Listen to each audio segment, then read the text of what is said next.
Gente, segunda questão do CESP é sobre modalidades textuais. É questão que tem 80% de chance de ser cobrado na prova, tá bom? Então é uma questão muito importante.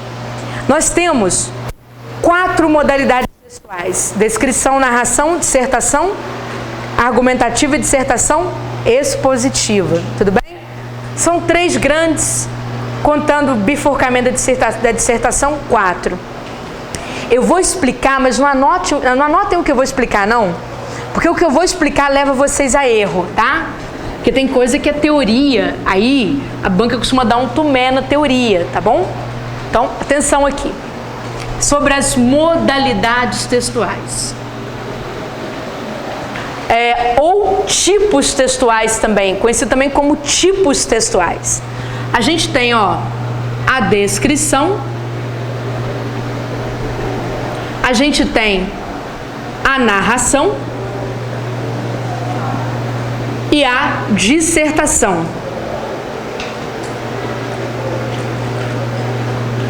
A dissertação sempre mais cobrada em concurso público, não é? Quando eu não sei nada, eu quero chutar, embora não seja recomendável chutar, a gente marca a dissertação, tá? Mas, ó, atenção. Sempre mais cobrada em concurso, mas a narração caiu muito em 2015. Não caía não, voltou a cair com força total, então temos que aprender bem, tá? Eu vou contar uma história aqui, mas não anotem a história que eu vou contar não. A história é só para deixar didático, porque eu poderia pular a história e dar um macete, tá? Por exemplo, o que é uma descrição? Se você lembrar, né, essas coisas gravadas são horríveis, que a gente fica falando umas besteiras, depois o pessoal, né, xoxa a gente na internet. Mas vou lá, não tô nem aí. Atenção. Se você lembrar dos piores romances que você teve que ler, ou pelo menos o resumo, no 2º grau, com todo respeito a José de Alencar, é Iracema. Iracema é um mamão com açúcar, né? Para não falar um chute, tá? A mira. Porque Iracema é um livro fino, de 29 páginas, com todo respeito a José de Alencar. Eu gosto de Senhora para mim tem mais emoção. Mas Iracema conta aquela Índia dos lábios de mel, né, pela qual Martim se apaixonou, o português. É um livro dessa grossura aqui, tá? Eu vou falar uma coisa que é uma besteira, eu vou tomar uma pedrada. Se você comprar 50 tons de cinza e resolver ler aquele negócio, um livro mais grosso, você lê numa sentada só. E olha que horrível 50 tons de cinza também. Fala tudo que a gente já sabe, tá? Mas a gente gosta de ler aquela baboseira. Mas Iracema é imbativelmente difícil. Tem só 29 páginas, um enfrentamento que assim, dos deuses. Mas o que acontece com Iracema? Por que Iracema é difícil de ler? Porque o José de Alencar descreve muito, gente. A descrição é igual ligação de tia chata. Ela te pega no telefone e já era. Liga para te contar o que aconteceu na noite seguinte, resolve detalhar, vai contar o casamento de alguém, né? Fala assim, não acha sua mãe, não acha alguém, fala com você mesmo. E aí fala assim, deixa eu te contar do vestido dela. Acabou. Acabou. Então você já sabe que ela vai descrever tudo. E por que a descrição? Por que eu estou falando isso tudo para explicar a descrição? Porque a descrição é uma caracterização, tá? E quando você está descrevendo, raramente você muda de assunto. E quando você raramente muda de assunto, o que você não faz no texto? Na distribuição do texto? Você não muda de parágrafo. Então, quando o texto é descritivo, o texto é longo, chato e não tem quase parágrafo nenhum. Tá bom? Então, por exemplo, a descrição caiu numa prova da Universidade do Rio Grande do Norte, feita pelo CESP, que descrevia a seguinte cena: uma criança loirinha sentado no colo do avô com um livro, né? Mas é uma descrição bonitinha, uma criança loirinha e tal. A descrição tinha 53 linhas. O cara descrevia o cabelo da criança, a roupa que o avô estava usando, o livro que o avô estava lendo para ela. 53 linhas. Quando acabou a descrição, o texto falava assim: dia do fotógrafo, melhor seria se fosse uma foto. Seria mais útil se fosse uma foto. Porque a foto faz aquilo que o texto descritivo não consegue fazer com a economia, tá? Então é isso, descrição é uma fotografia, tá certo? É uma fotografia. Você sentiu que o texto está muito extenso, caracterizando muito, o que é isso? Descrição. Mas a banca não é boba, te dá uma descrição só meramente com características. A descrição, gente, por lembrar uma fotografia, ela é marcada pela presença de verbos no presente, ó. Ela é marcada pela presença de verbos no presente, mas se eu colocar verbo no presente, você mata que é descrição. Por exemplo, vou descrever essa sala, né? Eu falo o quê? Eu falo que a sala é branca e cinza, que a sala possui 40 carteiras. Eu estou descrevendo, e você sabe que eu estou descrevendo, que eu estou caracterizando a sala. No presente, descrição é fácil. Mas a descrição também é responsável pelo fluxo de memória. E nessa hora ela é feita com o verbo no pretérito imperfeito. Júnior, eu não sei verbo. Vamos lá. Pretérito imperfeito, tá vendo o nome dele? Passado imperfeito. O que é um passado imperfeito? Na vida da gente, um passado, um passado imperfeito. É aquilo que não vai embora, né? Nunca, tá? Então, o que é o pretérito imperfeito? É aquele passado que se prolongou, se estendeu. Então, as marcas do imperfeito, ó, era, tinha, ia, né? Podia, etc. Então, quando a gente olha o texto estiver muito cheio de verbos no imperfeito, esse texto é descritivo. Por que eu estou falando isso aqui? Porque exatamente por causa do passado que vocês confundem a descrição com a narração. É nesse ponto, tá? E o que é a narração? Para não errar, que é a narração que é cobrada em concurso.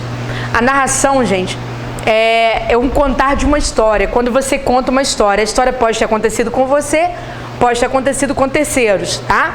Você vai contar. Ora, quando você conta essa história já acabou. Você está contando o que aconteceu, tá bom? Então, em geral, a narração é feita no passado. Mas como a narração é muito dinâmica, qual é o passado da narração? Pretérito perfeito. É uma história mais dinâmica, mais ágil, ela já acabou. Pretérito perfeito, tá bom? É narração, tá? Falar nisso, o TRT da 8 vai ser o CESP que vai fazer, tá certo? Acho que não, vai ser o CESP mesmo, parece, tá? CESP mesmo definido, né? Então, aproveita o embalo, né? E manda ver. Então, gente, pretérito perfeito, o que acontece? É da narração. Como é que eu vou reconhecer o pretérito perfeito? Ó, ele era, não, ele foi, né? Ele tinha, ele teve, ele ia, ele foi de novo, vai dar a mesma, né? Ele podia, ele pôde. Ele, vamos dizer assim, partiu, ele partia, ele partiu, cantou, etc. A ação é redondinha, ela acabou, tá? Então, quando vocês olharem para o texto, se houver pretérito perfeito em massa, esse texto será narrativo, tá bom? Daqui a pouquinho eu mostro como é que a gente vai se virar com isso. Agora, gente, narração não é só quando você conta a história, não. Coloca aqui para mim uma informação também. Narração também é o diálogo. Uma vez caiu no CESP, na prova do Corpo de Bombeiros, né? Acho que foi de Brasília. Duas pessoas conversando. Quando duas pessoas ou mais estão conversando, você também tem uma narração, tá? Júnior, tem narração no presente? Até tem. Jogo de futebol, por exemplo, né? Ele é narrado no presente, mas ali fica muito evidente, tá bom? Então, gente, cuidado, a diferença deles é o passado.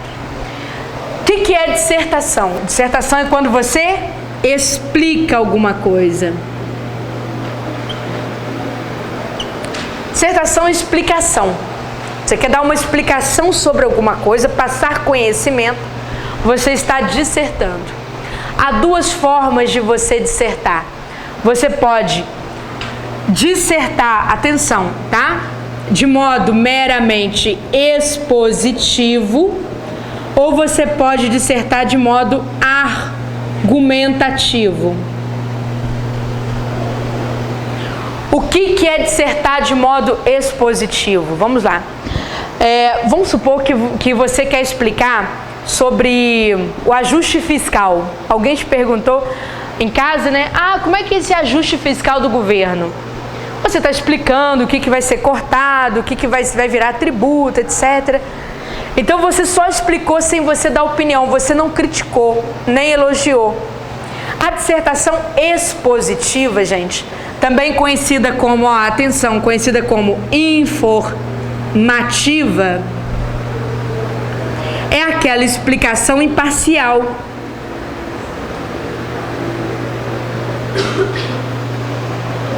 Ou seja, a explicação para a qual você não dá opinião, tá? Você fala de modo imparcial, tá bom? Você não dá opinião, tá certo?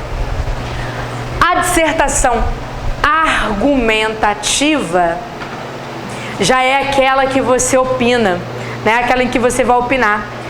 Que seja para criticar, que seja para você elogiar, tá bom?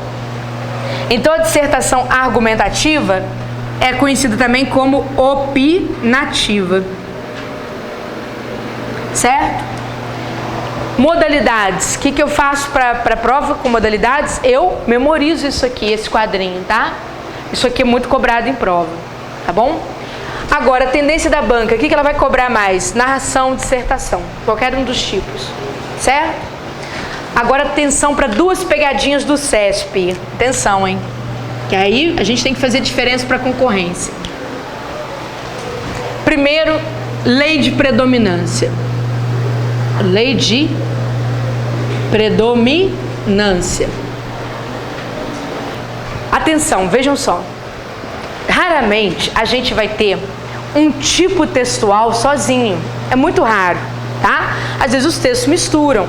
Se você falar assim, o que é Iracema? É um livro descritivo? Não, Iracema conta uma história, uma narração, tá bom? Porém, Iracema tem grandes passagens descritivas. Vai descrever a Índia, né? Iracema que tem um cabelo maior que o talhe da palmeira, anda tropeçando no cabelo dela. Então quer dizer que é difícil recolher aquele negócio. Se você parar para pensar, aquele livro é descritivo? A predominância dele é descritivo? Não, gente. Sabe por quê? A descrição é a que menos predomina.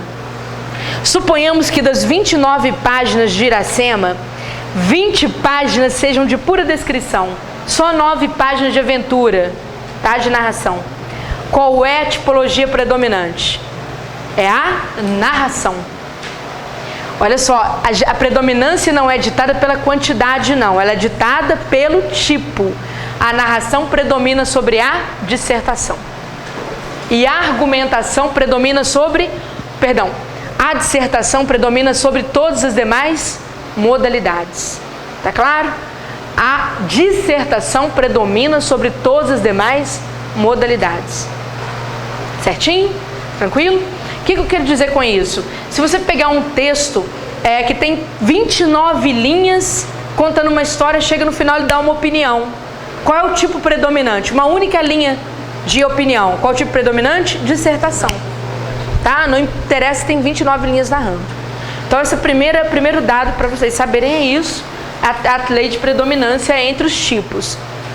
Segunda questão é o seguinte. Se o CESP... falar isso aqui para você, ó. Coisas do CESP. O CESP vira e fala assim: o texto é informativo.